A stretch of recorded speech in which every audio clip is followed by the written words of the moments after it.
The greatest thing in Michigan is to be a child of God. Amen. I always love hearing those amens because it really is the greatest thing. You can't think of a single thing in Michigan that wouldn't be greater if they weren't Christians behind it. And it's so good to get together with the Sunday night crowd, and I'm always excited when Tad says, well, Tom, would you preach a lesson on Sunday night? And I said, absolutely, anytime you need me. And tonight I'd like to invite you to go to the book of Hebrews, and in chapter 13, and what was read wonderfully just a moment ago, I want to get to that, I hope, but I want to back up to the beginning of the chapter if I can. And as you know from your bulletin, we're getting ready to start a study on Wednesday night in the book of Hebrews, and looking forward to that and the other new classes that are being offered. And in my studies in Hebrews to get ready for that class, the book of Hebrews is like a landscape. And it has some broad, deep valleys of doctrinal foundation and God-centered and Christ, exalting motivation.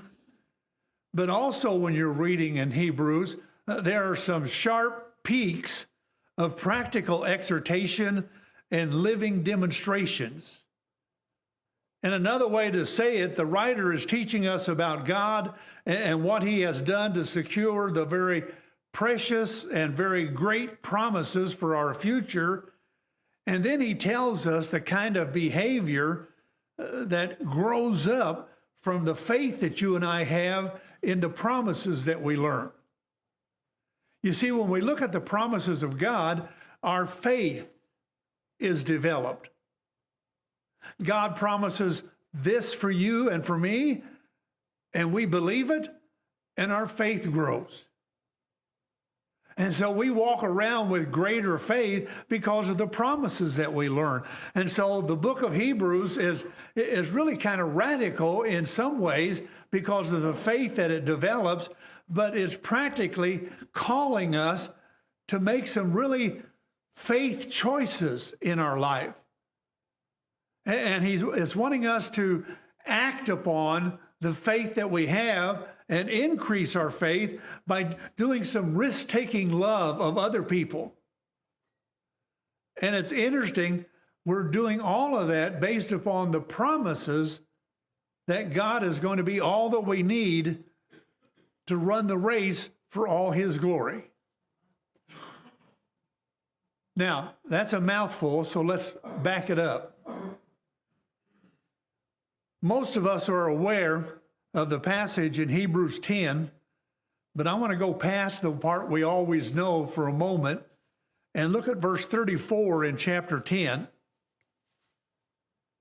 He says there, you showed sympathy to the prisoners and accepted joyfully the seizure of your property, knowing that you have for yourselves a better possession and an abiding one.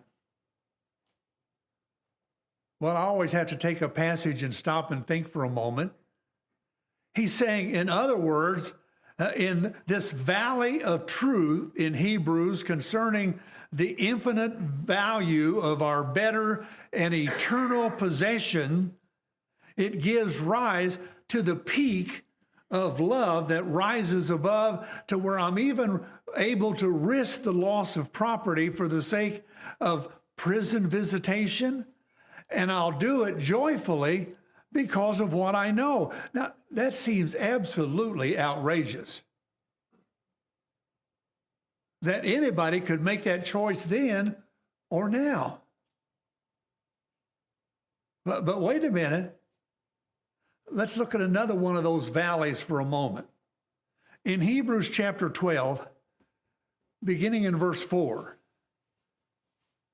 and it goes all the way down to verse 11, but this is where the doctrine of God's fatherly discipline is shared with us in our suffering, and it's spread out in this valley of motivation that's going to lead to a peak that's given to us down in verses 12, 13, and 14, where we're exhorted to pursue peace and holiness. Now, the very two things, that are so interesting to me in this particular passage in Hebrews is that God is working in us by his discipline. Wow. If you look in chapter 12 and verses 10 and 11, you see that. And so what I'm trying to point out is that in this book, the valleys of the doctrinal foundation leads to the peaks of some really radical and practical exhortation. Here's what's explained, and because of that, we got this. And so here in Hebrews 13, that I've got us looking at together here, in verse 5 and 6, listen to this. Let your character be free from the love of money, being content with what you have. Well, now there's one of those peaks of exhortation and a radical freedom from the love of money. But now here comes the valley of foundation and motivation. For he himself has said, I will never desert you, nor will I ever forsake you. Isn't that something to run around every day with? I'm not going to forsake you. I'm not going to desert you. Where you go, I go. Where you're at, I'm at. And he says in verse 6, so that we confidently said, the Lord is my helper. I will not be afraid. What shall man do to me? Now, when I first read that, I thought, being free from the love of money, is to know and to be believe and be satisfied in the promises of God that he says, I'll never desert you, I'll never leave you. And if God's never going to leave us, I don't need to crave money as a source of my security and happiness.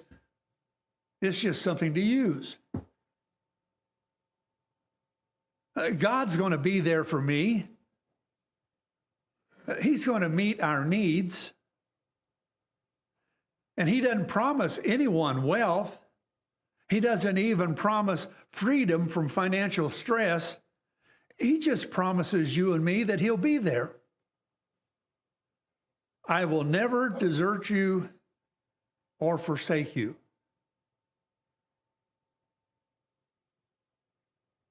Wow. Now, in verse 6, he gives a practical conclusion from that promise. He says, so that, now this is the result of that promise, we confidently say, the Lord is my helper. I will not be afraid. What shall man do to me? Well, wait a minute. What can man do to me? Well, good grief, man can do a lot to me. He can sue me. He can evict me. He can steal from me. He can slander me. He can even kill me. Oh. Well, we just looked at a couple chapters that pointed out some of the ill treatment that was going on among God's people. Back in chapter 11, beginning in verse 35, some of the Christians there were destitute, they were afflicted, they were being ill treated. And in chapter 12, Christians were suffering painful discipline at the hands of hostile men in chapter 12 and verse 4. And then here in chapter 13, verse 3, he says, remember the prisoner and those who are ill-treated, you see. So the writer of Hebrews is very aware that men can do a lot of things to us that can hurt us. So when he says in verse 6 that the Lord is my helper, I will not be afraid. What can man do to me? What's he meaning? See, man can put me in prison. falsely accused even. Man can ill-treat me. But what does the promise, I will not desert you, I will not forsake you, cause the writer to tell us to be confident and fearless? The answer to me seems to be at least threefold. In this passage, he says, man can do nothing that can separate us from the love of God that we read over in Romans chapter 8.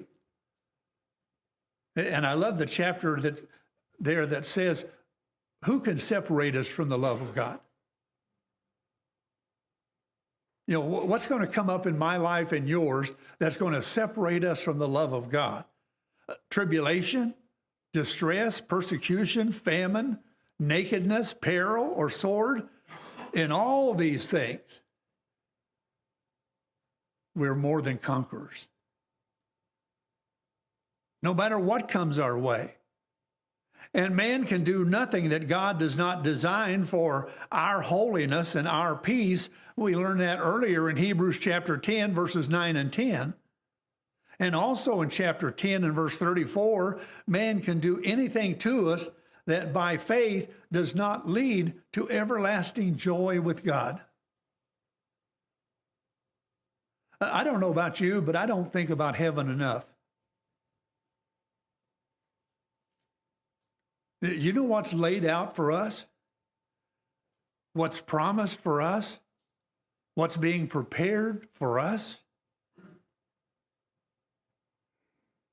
And the way Hebrews is describing the bondage that some have to money and how that can be broken by the power of truth.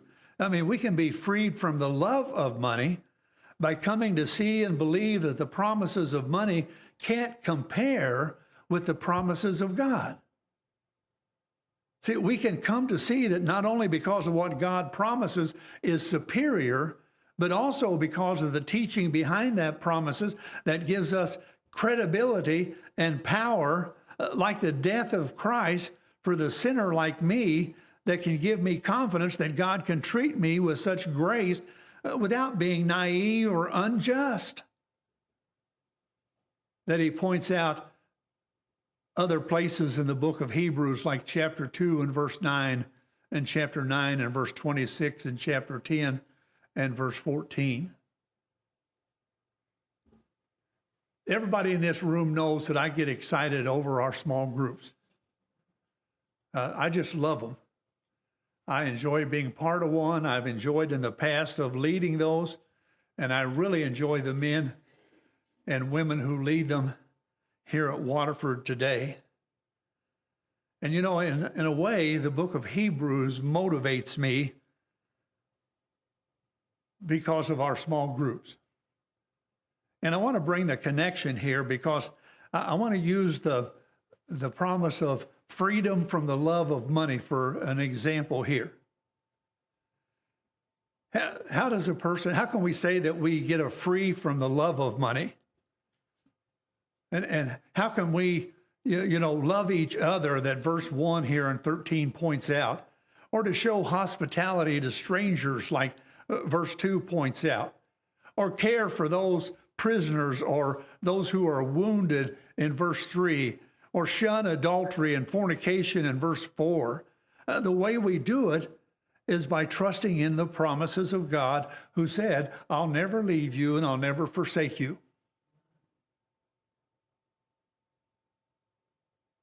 No matter where I go, no matter what I get into, he's there to take care of us, no matter what the culture we live in throws at us. He's there. That's a promise. And by the way, when God promises something, you can bank on it.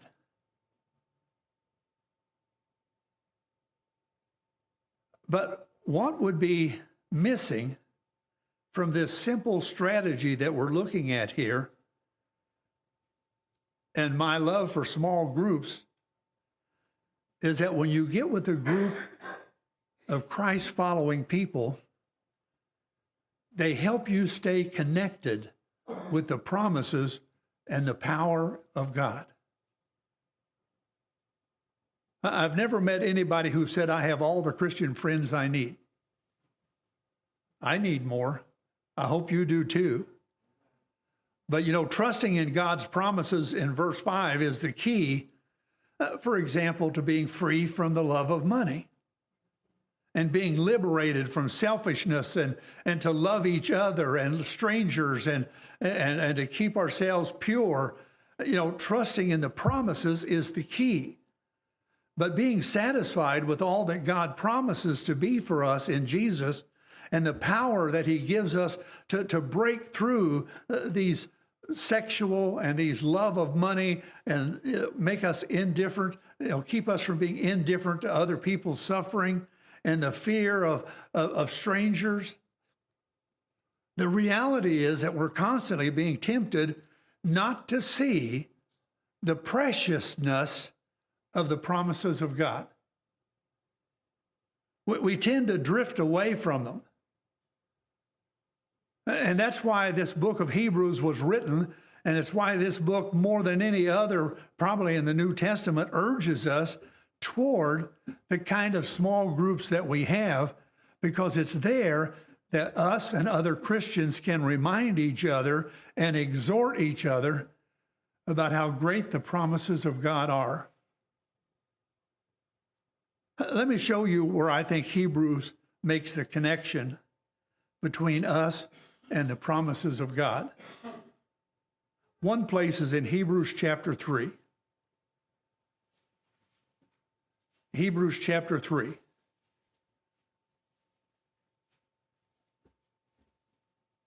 Beginning at verse 12,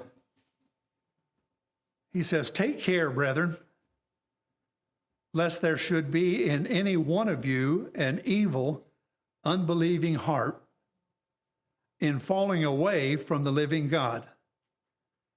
But encourage one another day after day, as long as it is still called today, lest any one of you be hardened by the deceitfulness of sin."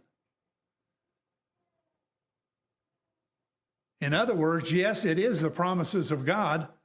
That's the key, to holiness and love and victory over sin.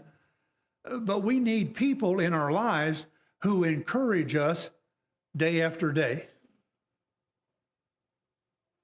The people who also stand on these promises, who encourage us to keep standing on those promises. We're not meant to be isolated promise keepers. We're meant to be together. Do you remember the song, Standing on the Promises That Cannot Fail? When the howling storms of doubt and fear assail, by the living word of God I shall prevail, standing on the promises of God. That's where we're at. We're standing on his promises. And the fact is, those howling storms, they sometimes knock us off the promises of God. And sometimes the pressures of the world lure us off the promises of God. And the devil himself can tempt us. And he does, to get us off the promises of God. And the anxieties and the pressures of life wear us out so that we neglect the promises of God. And God's remedy for that is not that we be isolated and try to be heroes on our own, but that we get together with others who urge us day by day. Another place besides Hebrews 3 is in Hebrews chapter 10, the part that we're all familiar with. Beginning in verse 23, he says, "Let us hold fast the confession of our hope without wavering, for he who promised is faithful." Boy, there's the key. Holding on to our hope in the promises of God's will, free us from the love of money, from the fearful indifference to strangers and prisoners and hurting and will keep us pure, let us consider how to stimulate one another to love and good deeds, not forsaking our own assembling together as the habit of some is, but encouraging one another, and all the more as you see the day drawing near. Did you see the two important points there? One of them is to hold fast to our hope. Trust in the promises of God that He'll never leave us, He'll never forsake us. But the other is we need to help each other do this. We need to help each other because it's not just a Sunday morning thing. It's not just what comes from the preacher. It's not just that. The verse 25 says, encourage one another. It's this mutual sharing with another, speaking with one another, and encouraging one another to hang on to the promises of God. Now, Hebrews 13 that we're looking at does not mention small groups. I've read it over and over.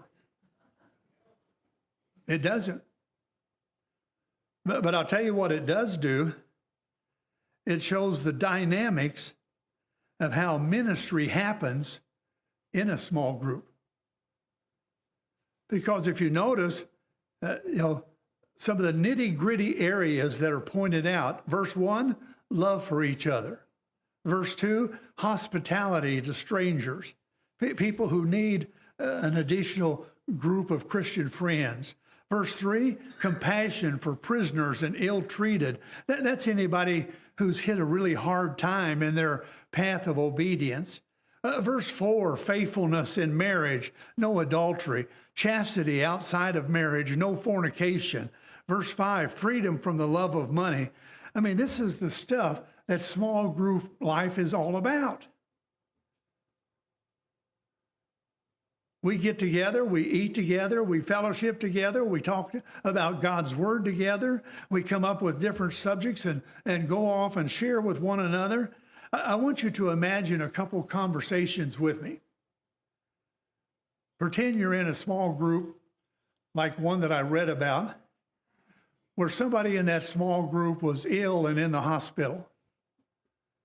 Of course, the small group prayed for that individual. But it came up in conversation that one person said, when I was in the hospital, I really was encouraged by short visits. Not long ones, just a short visit of encouragement. So the group decided that, what we'll do, why don't we take turns and go up there every other day for a short visit? Well, one lady had a lot of courage, and she said, I've never been to the hospital. I wouldn't know what to say or do. I wouldn't even know where to park or how to find her room. And another lady said, I felt the same way when I went to visit my grandmother for the first time. I'll tell you what, why don't you go with me on the day that I go? And they organized out of their group to go see that individual in the hospital every other day while she was there. I thought, wow, loving one another, caring for one another, finding ways to minister to one another. I can't imagine how that person felt when the different individuals from their small group showed up. There was another small group that I want you to listen. It was a men's group, men's only.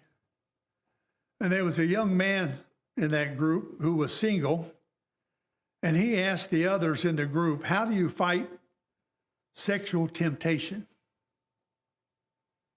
And there was a pretty good discussion going on in the group, and he said, I want to be pure, I want to be holy, but it's a struggle in our day and age, and I want to be a pure person for the woman that God has someday planned to give me. And back and forth went the conversation, and one of the more mature men said, one of the things that has helped me over the years, and I don't claim perfection, is the promise that's given in Hebrews 13, verse 5. I will never desert you, nor will I ever forsake you. And he says, when I'm tempted, I picture God's hand on my shoulder, reminding me that Jesus died on the cross for the sin I'm getting ready to commit.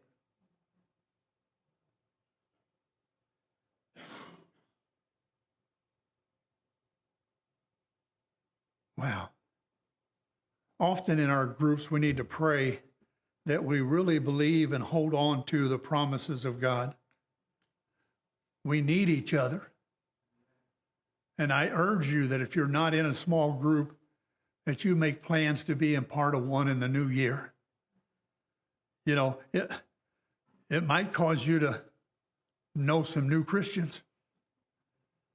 It might cause you to encourage one another, and even more as you see the day approaching. Tonight, if you need to respond to the invitation in any way, if we can pray for you, or if we can encourage you and assist you in putting Christ on in baptism, we'd love to do that if you would make it known while we stand together and sing this song.